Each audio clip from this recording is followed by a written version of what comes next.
Hindu mythology एक ऐसा युग जहाँ देवता भी स्वयं परिस्थितियों में फंस गए थे, जहाँ स्वर्ग का राज्य टूट चुका था और असुरों की आंधी ने पूरे ब्रह्मांड को अंधेरे में ढकेल दिया था। कहानी शुरू होती है इंद्र से। हिंदू ग्रंथों के प्राचीन पन्नों में छिपे हैं कुछ ऐसे रहस्यमय और रोचक कहानियां जो केवल किस्से नहीं बल्कि युगों युगों से चली आ रही सच्ची घटनाएं हैं।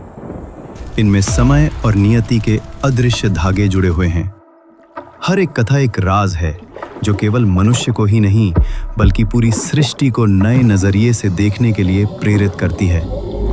ऐसी ही एक प्राचीन और विशाल गाथा जिसमें देव और दानव संघर्ष के साथी बने, जिसका परिणाम किसी ने कभी सोचा भी नहीं था। देवताओं का राजा। एक दिन ऋषि दुर्वासा ने इंद्र को एक पवित्र माला देते हैं, लेकिन अहंकार में इंद्र उस माला को हाथी के सर पैर रख देते हैं। हाथी उसे फेंक देता है और ऋषि दुर्वासा को गुस्सा आ जाता है और वो श्राप देते हैं, आज से देवता अपनी शक्ति खो देंगे। ऋषि को देखकर ऋषि दुर्वासा अत्यंत क्रोधित हो उठे और कहा, मूर्ख इंद्र, तुमने केवल इस दिव्य वैजयंती माला का अपमान नहीं किया, बल्कि स्वयं देवों के देव महादेव का भी घोर अपमान किया है। मैं स्वयं महादेव के रौद्र रूप का अंश हूं। और श्राप सच हो जाता है। देवता कमजोर पड़ने लगते हैं, असुर उन्हें हरा देते हैं और स्वर्ग का राज गिर जाता है। इस विनाश से देवता भगवान विष्णु के पास जाकर सहायता मांगते हैं और भगवान विष्णु ने एक अद्भुत योजना बताते हैं। एक ऐसा रहस्य जिसके कारण तीनों लोकों में हाहाकार मच उठा। जब चारों ओर अंधकार छा गया, आशा टूटने लगी, तब एक ऐसा परम रूप प्रकट हुए जिन्होंने सृष्टि के कल्याण हेतु निस्वार्थ त्याग कर ब्रह्मांड की रक्षा की, जिसका परिणाम स्वरूप पूरे ब्रह्मांड को एक अनंत नाम और एक सर्वशक्तिशाली रूप से परिचित कराया गया। के मंथन से अमृत निकलेगा और वही तुम्हारी शक्ति वापस लाएगा। लेकिन इस मंथन के लिए देवताओं को अपने कस्तरों से ज्यादा असुरों की मदद की जरूरत थी। देवता और असुर, जिनमें अन्योन्य दुश्मनी थी, एक साथ काम करने पर मजबूर हो जाते हैं। मंदराचल पर्वत को मंथन का रोड बनाया जाता है। रस्सी बनती है वासुकी नागराज।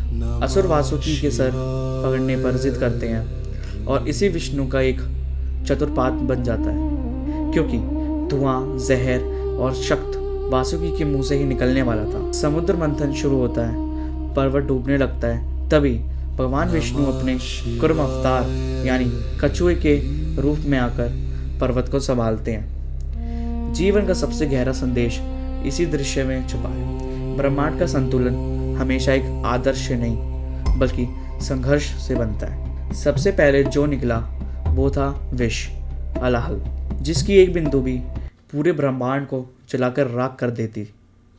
शिवजी सब कुछ त्याग कर इस विष को अपने कंठ में रोक लेते हैं और बन जाते हैं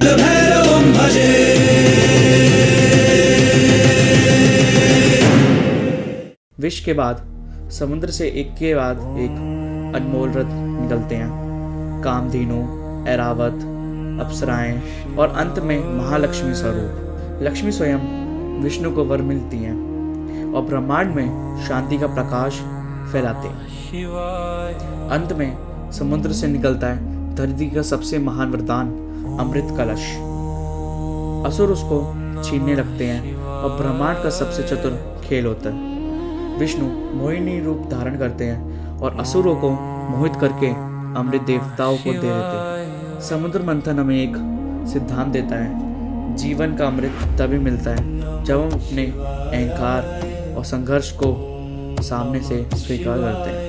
और जब तक मंथन चलता रहेगा, ब्रह्मांड में ऊर्जा बनी रहेगी। और इसी चतुराई से भगवान विष्णु ने मोहिनी का रूप धारण करके असुरों को कुछ नहीं मिला और देवताओं को अमृत मिल गया। लेकिन जब वो जा रहे थे तो उसमें से राहु और केतु जो असुर होते हैं, उनके मुंह में एक एक बूंद अमृत की चली जाती है और वो बन जाते हैं अमर। धन्यवाद।